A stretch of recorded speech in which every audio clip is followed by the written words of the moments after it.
white people are not being hunted after. Y'all can come here and live a great freaking life. Alabama is a safe haven. These PhD fraternities and sororities are a safe haven for white people. You think you're being hunted?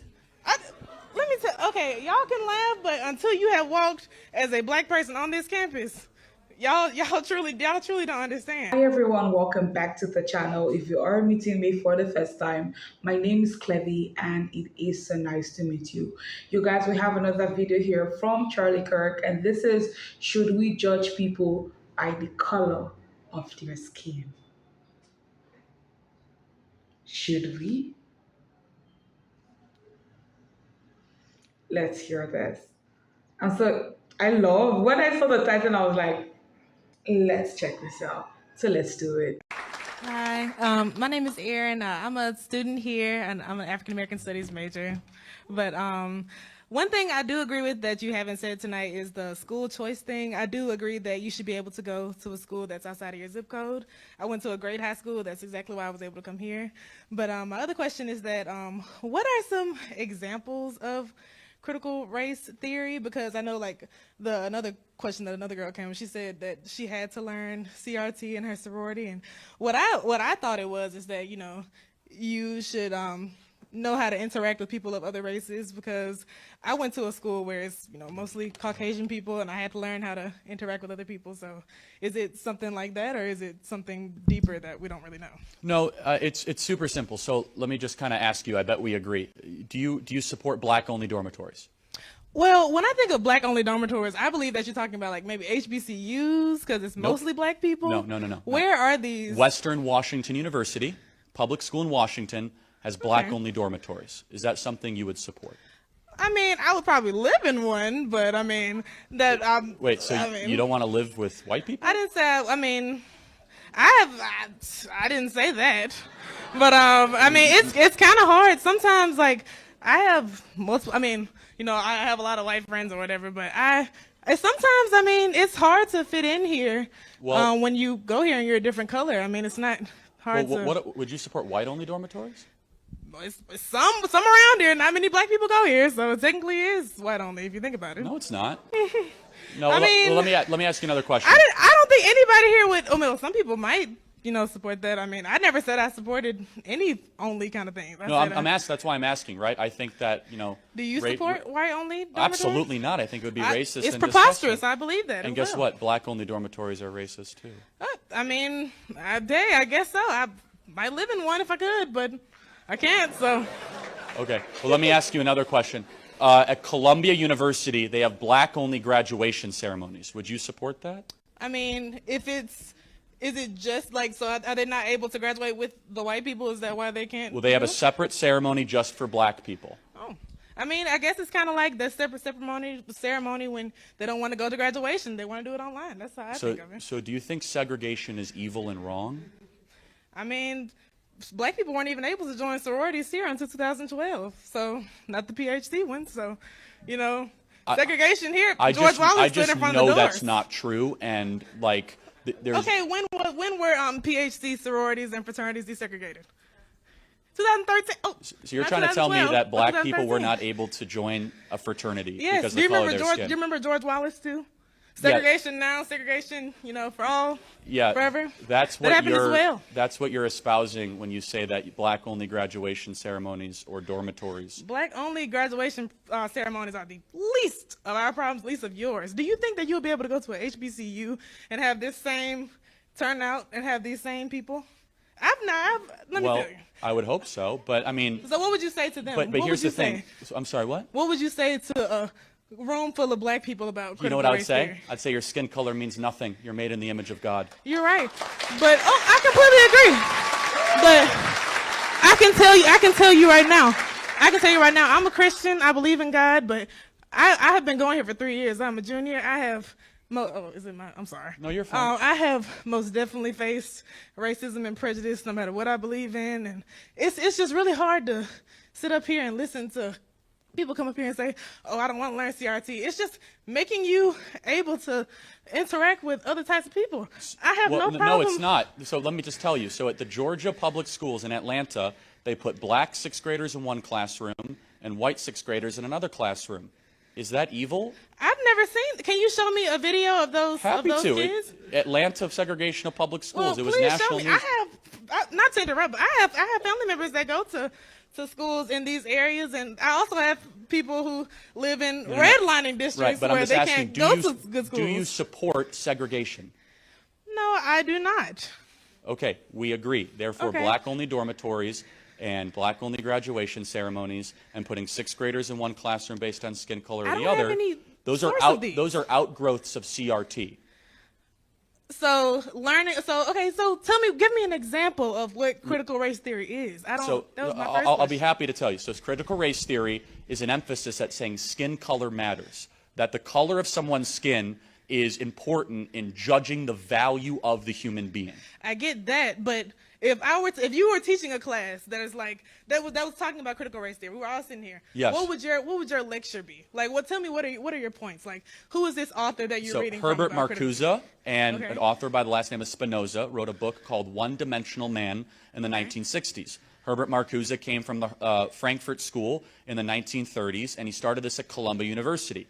Coming out of a Marxist belief of power dynamics, he believed that power struggles were not just the rich versus the poor, but also black versus white.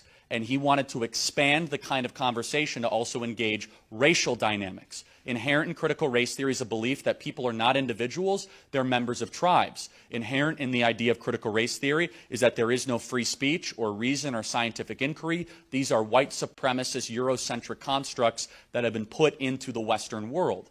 And the one that I think that is most prevalent, CRT believes racism is everywhere, that racism is the norm, that racism is within our systems, it's in our language, it's in our customs, it's in our codes, it's in all these sorts of things. Now, that's a super quick version of what CRT is, so happy to dive into that more, but I think we don't have to overcomplicate it, which is, do you think people should be judged based on the color of their skin? It's not that I think that, but it's that it's happening, and you cannot ignore that. I might not be treated the same as him as So he walks. you're through the right, door. it is happening. Like at Coca-Cola, they say they need to train their employees to abolish whiteness. At AT&T, they said they would need to train their employees to get rid of whiteness. We have a supply and demand issue with racism in our country. We have an incredibly low supply of racism and an incredible demand to try to fulfill it. So we've created racism where it doesn't exist and try to turn everyone into mini racists against each other, which has now manifested itself into a massive anti-white movement in our country where I believe, more than anything else, we should care about character, not skin color. Do you agree with that? It's not. I don't believe that you understand what I'm saying. It's not that I don't agree with not. I'm sorry. Oh, it's not that I don't agree with,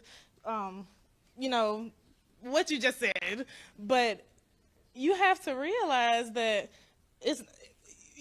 black people are like white people are not being hunted after. Y'all can come here and live a great freaking life. Alabama is a safe haven. These PhD fraternities and sororities are a safe haven You for white think you're people. being hunted? Let me tell. Okay, y'all can laugh, but until you have walked as a black person on this campus, y'all truly don't understand. And I've gone to school with white people my whole life. I've gone. So but it's just. I will end with this. You're not being hunted at the University of Alabama, and there is no boogeyman that's trying to get you. It's not. You're making You live it seem. You live in the least racist country in the history of the world. You're in That has- Alabama. You are literally Yes. in the That- place where it's not okay. Yes, can't you just- mean the can't place sit- that has given you more talking time than any other person here, and where I mean, they what, sit you think you're supposed to shut me respectfully. down and be like, go sit down? I mean, of Yes, course I'm going to talk to you. that What would you have gonna respond to happened me? 100 years ago. You're right. 100 years ago, you might not have been allowed to come into this room, So I'm which would have supposed to been bow to you because that's which would have been evil. No, instead, we are here, we're creating a movement to say we never want to go back to the segregation that once existed in this country that is now being pushed by people in corporate America, in academia, and other places. We want to strive for a country that cares about character and the soul and the spirit of the individual, not on tribes, not on the melanin content in people's skin. And I will say this as compassionately as I can, is that you are not being hunted as a black person in America. There is not a single statistic that affirms that. There's not a single data point. Instead, the opposite is true. We are the least racist, most accepting, multiracial country in the history of the planet, and I pray one day you'll be thankful to live in that country. Okay. Thank you for being here tonight. Thank you. Everybody. CJ, come here. Really quick. I have a question. Come here. Go right there. Right there. So CJ, just really quick. You're a black person. Are you hunted at the university? You know, I don't feel hunted at this university, but I guess the difference between me and some people here is that I don't choose to be a victim, Charlie, which I think is the biggest problem we have here today are people who wake up every single day looking for a reason to be oppressed, looking for a reason to cry and make an excuse about why they're not in a position to go win. I don't see the color of my skin as a disability. I see it as simply an accessory that I couldn't control. I've been black all my life. I've been black today, and I'm thriving here. I think that's a roll tide right there, right? And so CJ, let me ask you, CRT, racist? It's not just racist, it's the exact iteration of white supremacy, just in reverse. I think it's important that we start teaching young people not to hate other people because of the color of their skin. We can teach black people to be proud of who they are without telling white people they should be ashamed of who they are. You know? Amen. Yeah. So, closing thought, CJ. Is this trying to divide the country? It's not only trying to divide the country, it's trying to break apart the foundation upon which it was built. You know, people forget the words of MLK, Rosa Parks, all those people who fought so hard for us to be a united country where we didn't see the color of one's skin but their character. This is about taking us away from the vision and the dream of Martin Luther King and just taking us to the dream of Kamala Harris, and I don't want to live that dream. Amen. CJ, you're a great American. Give it up for CJ, everybody. So good. God bless you, man. Everybody, this was great tonight. I want to thank some of the disagreements. It was great as always. Everybody, Alabama's a great state. It truly is. And I just want to say God bless this wonderful country and for everyone being here tonight. And in closing, the future is dependent on what you do. If we act and if we're optimistic and solution-oriented, our best days are ahead. It is a gift from the Lord to live in America, the greatest nation ever to exist in the history of the world. God bless you guys, and roll tide. God bless. And we are falling back to that question. Should we judge people by the color of their skin? The answer, my answer now, tomorrow, next year, and the years to come will be no. You guys remember we checked out a video of Tim Scott on The View when he was asked, where Sonny asked him if he thinks that there is a systemic racism in America. You guys remember that? You guys remember that video? You guys remember what I said at the end of the video? I'm like, listen, I would take progress over perfection. Tim Scott said, when you think of before, just like Charlie pointed out, like before you would not even be allowed in this room, you would not even be doing this, you would not even be doing that, but now you can. I would take that progress. Is this still happening? Yes, I know. It's something that we cannot ignore. Yes, it is happening. It still happens, all right? But I would take that progress over perfection. Because over time, with time, when we look at the good side, when we look at the things improving, we would see perfection at the end of the day. It is not perfect now, but it can be with more progress. Yes, it is happening. Do you hear me? Like, I also said in that video, I was like, should the color of my skin stop me from doing anything that I feel like I want to do and I want to achieve? Nah. Nope. No, please. Just like, oh my God, we've dived a lot into, all this topic. Just like even when we checked out Morgan Freeman and Don Lemon, and it's like it feels like an excuse now. Yes, it is happening. Nobody's taking away from that fact that yes, it is happening.